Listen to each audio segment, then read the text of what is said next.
Galaw-gaw, kay harot-harot tingnan, maliksi, di mapigil ang gaslaw. Galaw-gaw, ang lahat ginagalaw, napakaharot at pakialam. Galaw-gaw, kung tawagin siya'y ganyan, kang karot. Alam nyo, napapanahon talaga itong usapan na ito, lalo na merong issue tungkol sa NPA. Ang dami nating usapan na hindi naman nagkakaroon ng success. Ibig sabihin, hanggang ngayon, magkakaway pa rin ang gobyerno sa NPA. Kaya siguro isang magandang senyalis na dapat pakinggan talaga itong usap. Focus na mga co-op, lalo na para sa mga records. Kasi lahat pare-pareho lang naman ang nagiging cause. It's all about livelihood. Whether you're in poverty or you're fighting the government, it's all about livelihood. So I guess Mr. or President Duterte should really take into consideration itong ganitong klaseng approach para wala nang nasasaktan, di ba? Salamat po at in-educate nyo kami dito dahil kahit ako ngayon ko lang narinig ko meron pa. At hindi lang yan, EJ, sana makiusap tayo kay Presidente na bigyan ng pondo ang CDA na mas malaki kaysa dun sa mga unexpected funds. Kasi po, mas maraming matutulungan, di ba? Yun lang po pakiusap ng balitaan ni EJ. Ni Dr. Erickson man. Hindi, kasi alam mo, EJ, lagi kong naririnig kasi si Kuya Eric noon na ang pakiusap niya direkta sa Pangulo. Na sana, mahal na Pangulo, bigyan niyo ng pansin ng CDA. Dahil ang CDA po, ang siyang magtutulong sa amin para maturuan kami lahat. Yun. Okay. What would be the mission, priority considerations, and major functions of DENPO? Actually, nasabi na ni Dr. Eloy at saka ni Fred Lumba ang mga advantages of having a Department of Cooperatives. But let me say this. Yung, as mentioned already by Fred Lumba, na we started advocating cooperativism since 2012 because we believe a strong cooperative means a strong nation. Kung titingnan natin, like Israel, yung kibbutz nila is a farming cooperative. They started as a farming cooperative in 1909. So ang difference lang ng Pilipinas, 1909 and Israel, no, 1915 tayo is only 6 years. But Israel has already metamorphosed into an economic zone. Okay, some kibbutz are into pharmaceutical industries now. Some kibbutz are into war industry, telecommunication, electronics, and surprisingly, Israel is exporting vegetables and avocado in Europe. Kung titingnan natin, it's not surprising, but seeing Israel being a deserted land or a desert, no, exporting vegetables is really amazing. It's all because they have a very strong cooperative. So, let's go to Japan. Japan has a very strong cooperative, even in Spain. And if you go to Europe, most of the major industries are not owned by corporations, but cooperatives. Ang China, they started as communal state. Sa tingin nila, it's no longer, communist ideology is no longer relevant. So ang ginawa nila they converted into corporative. So yung communal estate nila ginawa lang corporate mixed with cooperative concept. So, bakit hindi natin magagawa dito sa Pilipinas? Innate sa Pilipino yung tinatawag natin na bayanihan, di ba? Andun sa atin Pero nakikita natin sa co-op natin, ang failure na basically in education. Sinabi nga ni Doc Eloy na most of the successful cooperatives are run by the church, di ba? Why? Ang sa tingin ko kasi, yung sa education na part, tuturuan natin yung mga tao na maghanap buhay, di ba? With TESDA, with the Department of Agriculture, tuturuan natin sila lahat. Pero the bulk of the education should be concentrated on value formation. Value formation talaga. kailangan natin na hindi natin lapastangan yung pera ng tao. Yun, that would be the key to success eh. Kaya kailangan talaga magkaroon ng DepCo eh, Department of Cooperatives, para matutukan ito. Di ba? So, from there, yeah. So, when we, from 2012 to 2016, medyo frustrated na kayo ni LUMBA. So when the president won last year, so we made a courtesy call to him last May 16. Pero yung purpose talaga na yung pag-usapan itong co-op. So, Fred and I talked to the president and suggested that the Department of Cooperatives should be given, an, the CDA should be given an importance. So, yung CDA should be transferred from the Department of Finance to the Office of the President. So, which the President agreed. Executive Order number 1 niya, talagang nilipat niya kaagad. But at the same time, that very night, he told us to submit a position paper. So, we came up with a position paper 6 days later. We submitted it to the Office of Bongo, and we waited for a few weeks. Nothing happened, kaya baka busy na sila in preparation sa transition. So we submitted also another position paper to the office of June Ibasco. At that time, June Ibasco was still the mayor of Bohol. Okay? So we sent him through email. So nothing happened. So yung nakaupo na si Presidente, busy na siya. So Fred and I went to Congress and looked for some congressman who would be willing to sponsor the bill. So, we came across with Tina, who has the same advocacy with us. So, okay, Tina sponsored the bill. She became the principal author with 5 co-principal authors. Sabi ko, Ma'am, can we write all the congressmen to become co-authors? So, we invited them to write. Surprisingly, by December, we have already 75.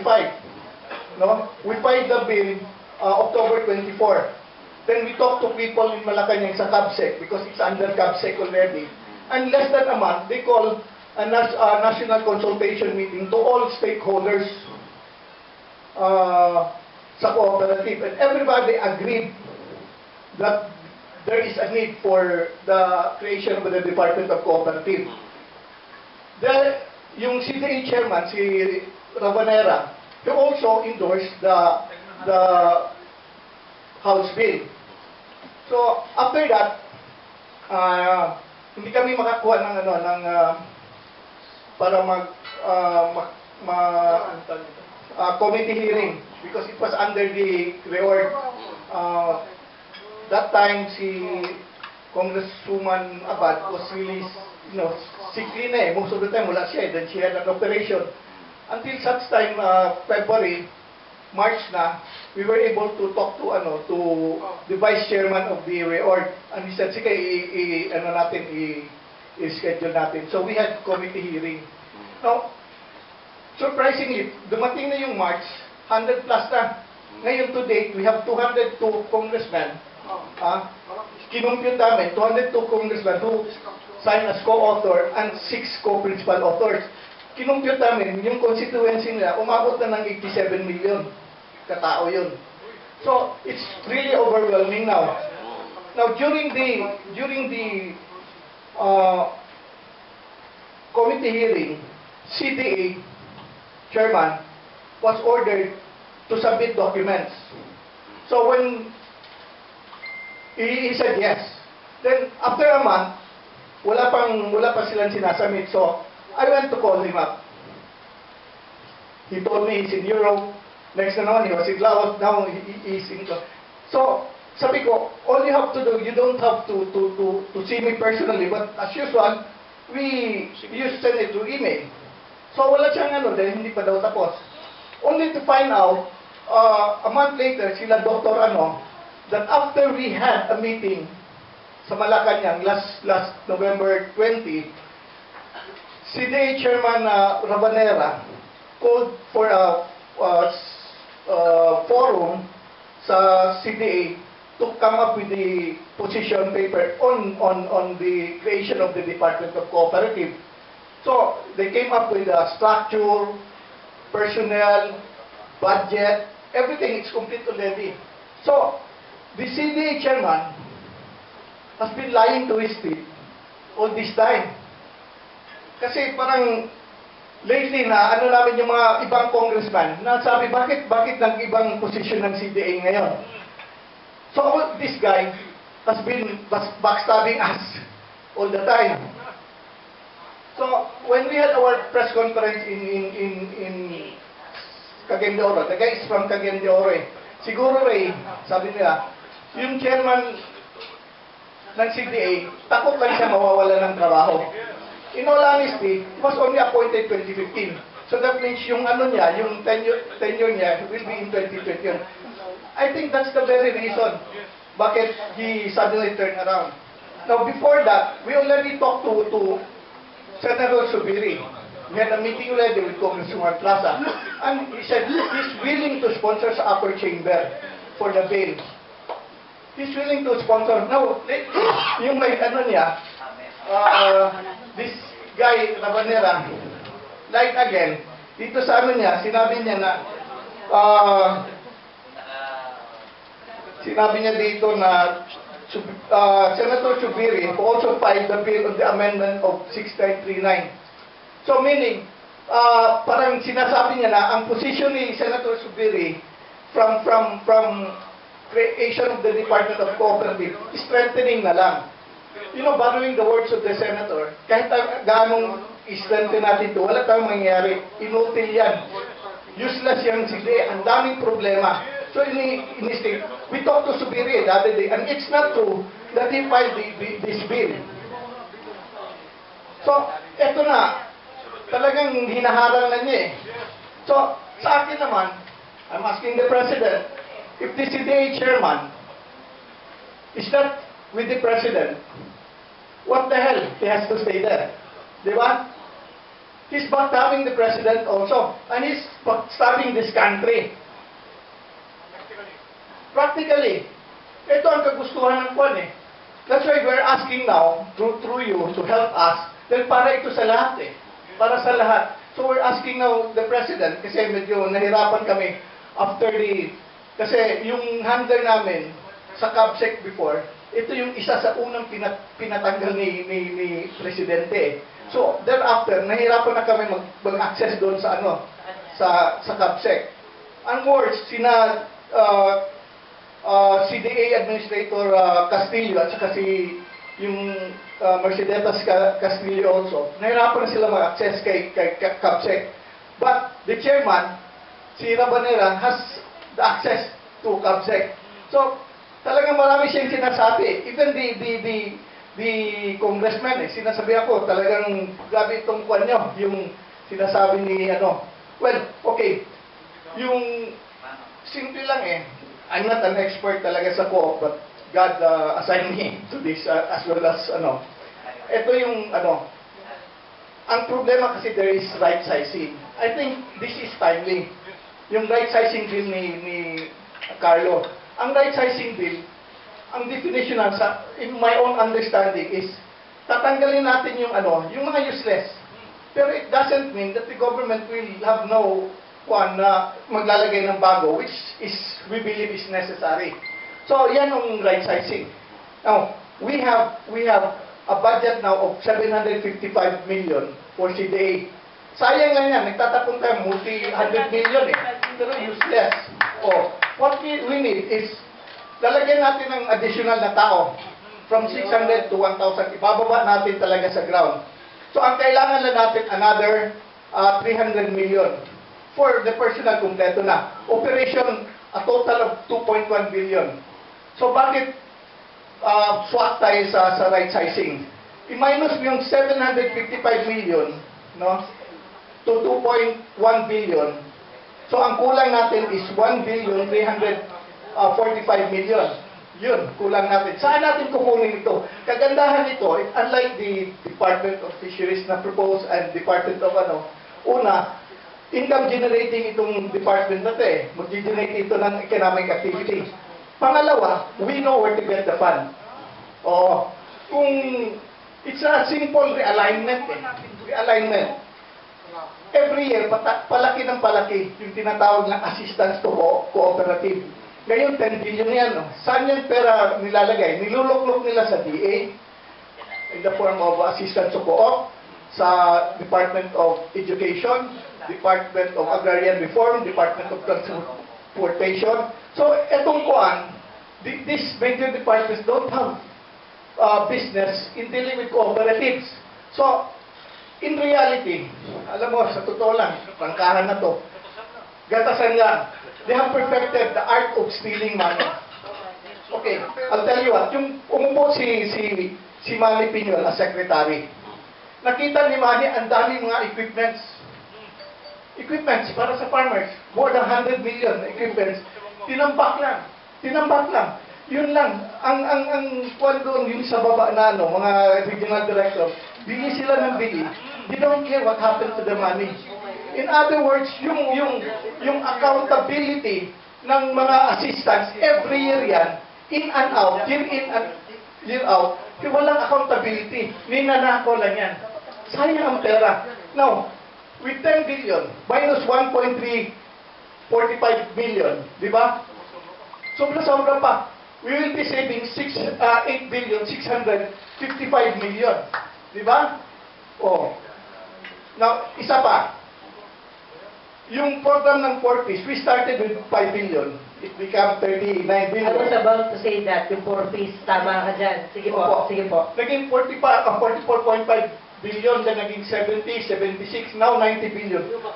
Lumaki ng lumaki. Now they have perfected the art of stealing money again.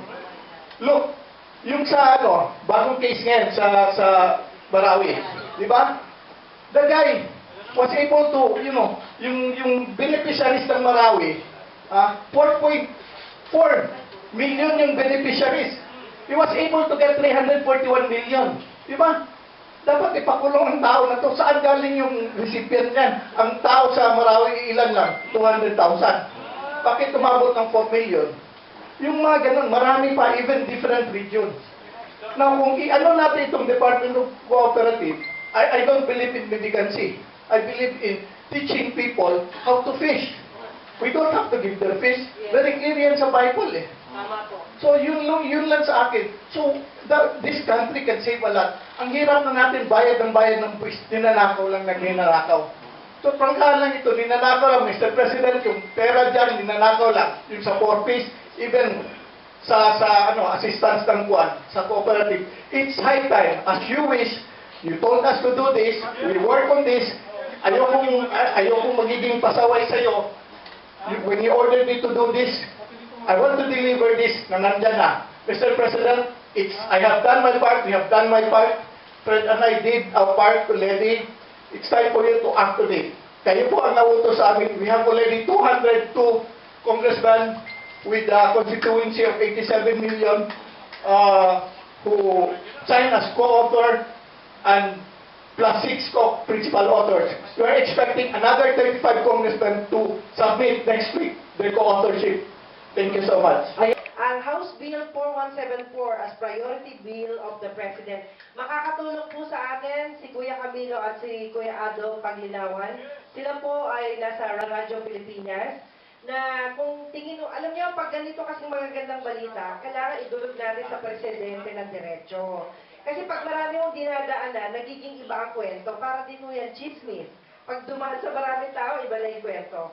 But then siguro susuportahan po ng ating grupo yan dito. Kasi alam niyo, yung 4Ps nga pala, ito yung 4Ps sana i-divert na lang, no? I-divert na lang kasi napakarami yung tumatanggap, lalo na sa amin, sa lugar mo namin sa Payatas. Ang dami yung tumatanggap ng 4Ps, pero po ang pera po, hindi mo napupunta sa tunay na pamilya. Napupunta po sa mga ghost receiver ng pera na yan. Kaya sana po ayusin na lang po ito sa tulong ng mga taga-Radyo Pilipinas. Kasi, alam nyo, nakikita ko kasi ako guest host din doon. Nakikita ko po yung mabuting adhikain ng mga grupo na to na ipagpatuloy yung kanilang magagandang advocacy. Sir EJ! My name is Florent Ortiz. I'm from Bohol. I do not know if you are familiar with this situation. mayroon tatlong Bohol Electric Cooperative sa Bohol. They operate as a cooperative. But the members are complaining because kumikita sila. Pero wala namang benepisyo na bumabalik sa supposed members. And one of your guys there said that these cooperatives are misplaced. These should be cooperatives. They should be operating as a corporation. How come you're not checking the book of accounts of these cooperatives? Ang electric po isang napakabigat na pasanin ng gobyerno dahil ang electric po ay nakaregister sa tatlong ehensya. Ang isa is NEA, National Electrification Administration. Ang isa CDA. Ang isa ay Securities and Exchange Commission. So, ang pinakamarami po dyan ay nasa SEC-NEA. Ang nasa CDA po dyan, out of 114 more or less, eh 10 lang o. So, napakaliit. Now, dapat nga ho talagang tumakbo as tunay na kooperatiba yung electric co-op dahil ang pangalan niya electric co-op eh. So, dapat siya co-op.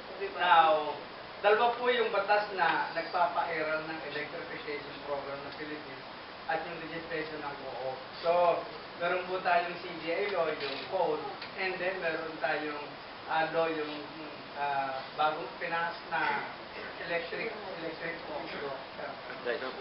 Now, mabigat po ito, now dapat po ito i-pag-usapan sa level ng presidente sapagkat policy decision mo ito nasa ating mataas na kapulungan ng Kongreso at saka ng lower house of Congress and the President should release it down para itakal mo ito. Sa akin po, ako, hirap unawaan ito sapagkat yung prinsipyo ng kooperatiba hindi ko Galaw-gaw, kay harot-harot tingnan maliksi, di mapigil ang gaslaw. Galaw-gaw, ang lahat ginagalaw, napakaharot at